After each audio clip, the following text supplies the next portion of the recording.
So, North Korea decided to reappear in the United States consciousness by firing a ballistic missile in a further challenge to Trump. North Korea fired an intercontinental ballistic missile on Tuesday that flew both higher and longer than the previous such launches. A bold act of defiance against President Trump as he put the country back on the list of state sponsors of terrorism.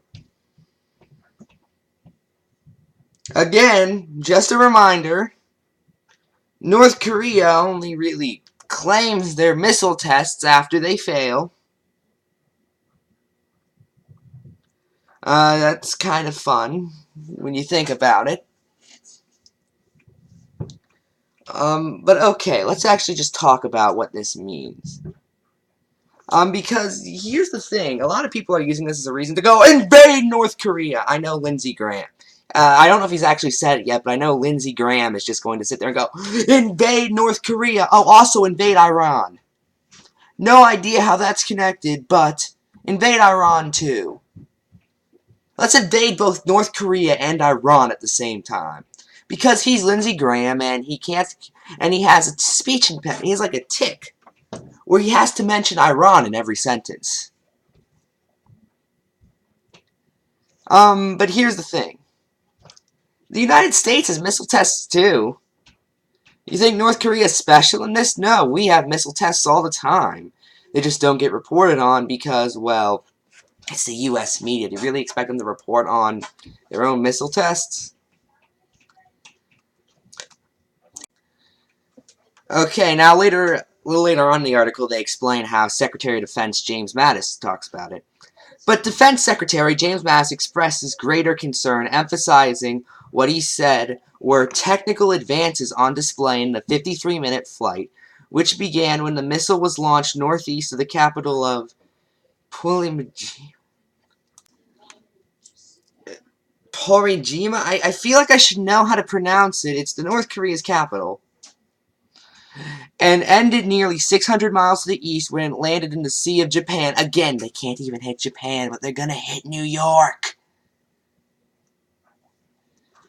It went higher, frankly, than any previous shot they've taken, Mr. Mattis said in the White House, where he was taking part in a budget meeting with the president and Republican congressional leaders. Yeah, we're going to talk about that in a little bit. The bottom line is its continual effort to build a ballistic missile threat that endangers world peace, regional peace, and certainly the United States. Okay. So, James Mattis is the type of guy I'm kind of mixed on, honestly. On one hand, he is anti-torture, which I do give him. I do give like senators props, or not props, but I do give him a pass if they supported Mattis at the very least. That's like one of his picks, I think, is more, I guess, it's fine if you went with him.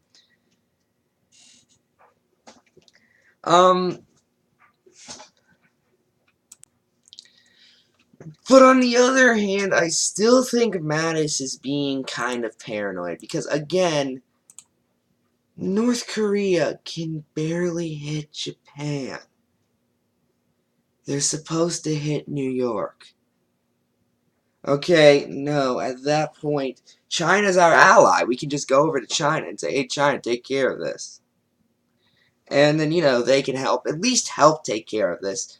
Like, keep in mind, I would be fine if it was like China or Japan's war and we provided aid. That's one thing. I don't think launching an offensive strike, it'd still be offensive at this point, so they haven't still directly attacked us. It's preemptive, but it's still offensive.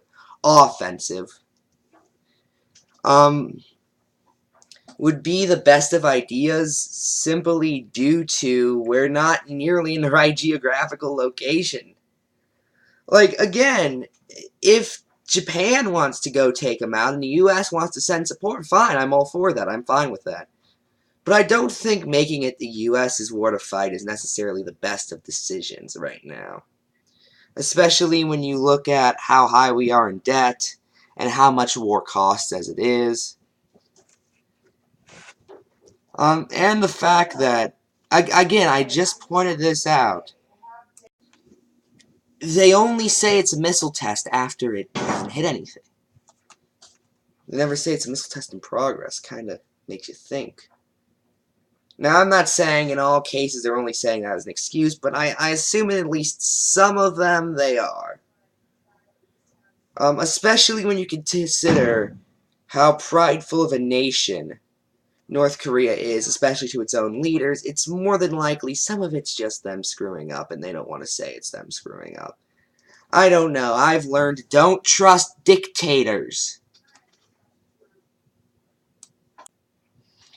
Anyway, that's really it. I'm Ephrom, and good night.